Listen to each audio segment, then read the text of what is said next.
You're listening to Moment of Truth, a weekly challenge from the front lines of faith, as heard on Courageous Christianity with Richard Mendelow, a radio show and podcast about real faith for the real world.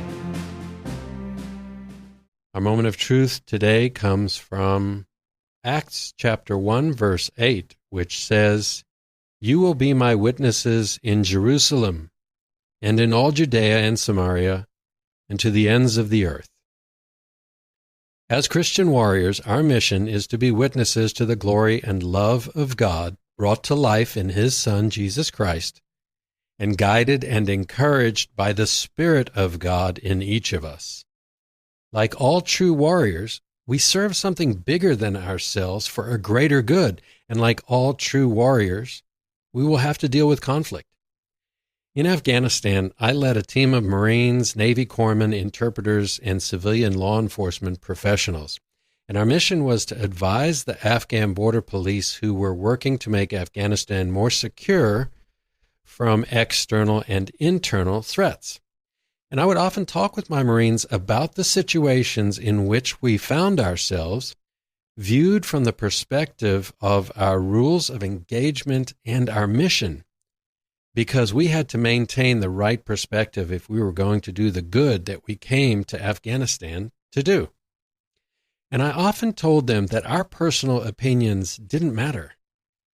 Where we came from didn't matter, and our personal issues didn't matter. I would reiterate almost daily that what mattered was having the right perspective, obeying our rules of engagement, and doing our jobs. And my question to you is this: is Christianity any different?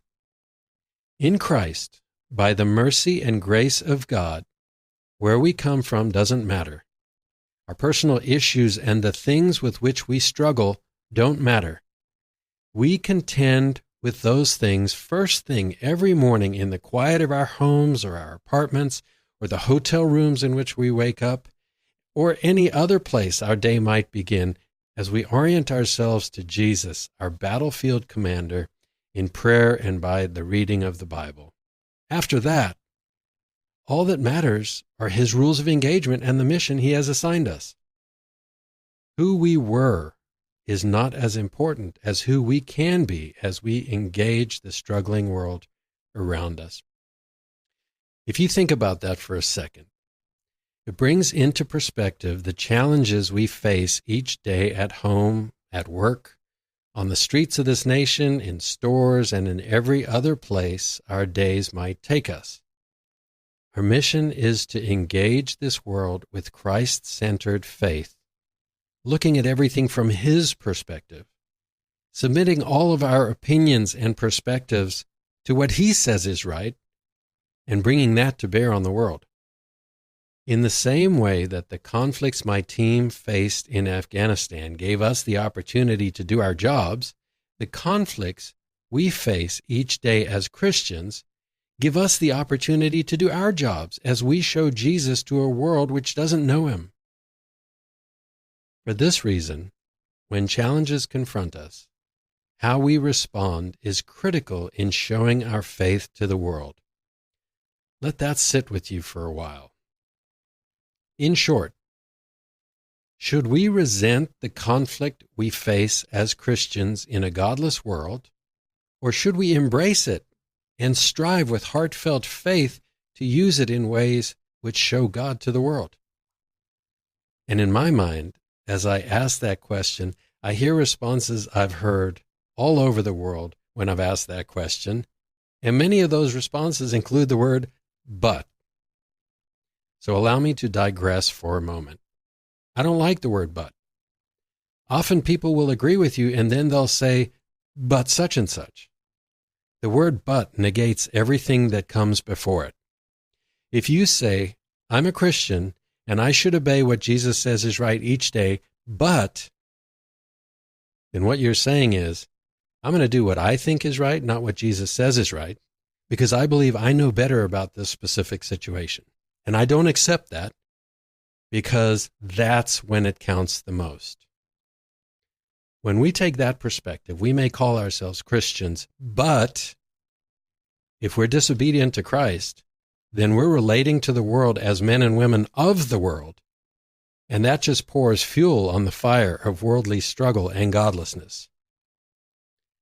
As advisors in Afghanistan, we had tremendous weapons at our disposal each day on every mission.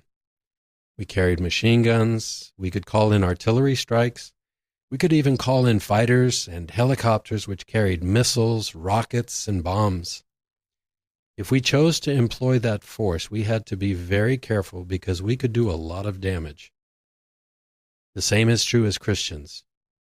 We have to be very careful as we walk out our faith that the name of Christ is not blasphemed because of our behavior. When you're a Christian, there is no but. You either do what Jesus has told you to do, looking at things the way Jesus has said to look at them, or you're the fuel on the fire and part of the problem. Separating personal perspectives from the truth of our faith as we confront the lies and perversity of this world presents some conflict each day.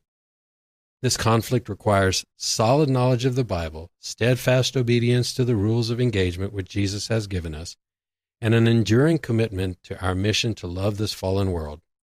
Doing all of that well, with clarity and heartfelt conviction, and most of all with genuine love for our fellow man, will heal this broken world one small conflict at a time. And that's courageous Christianity.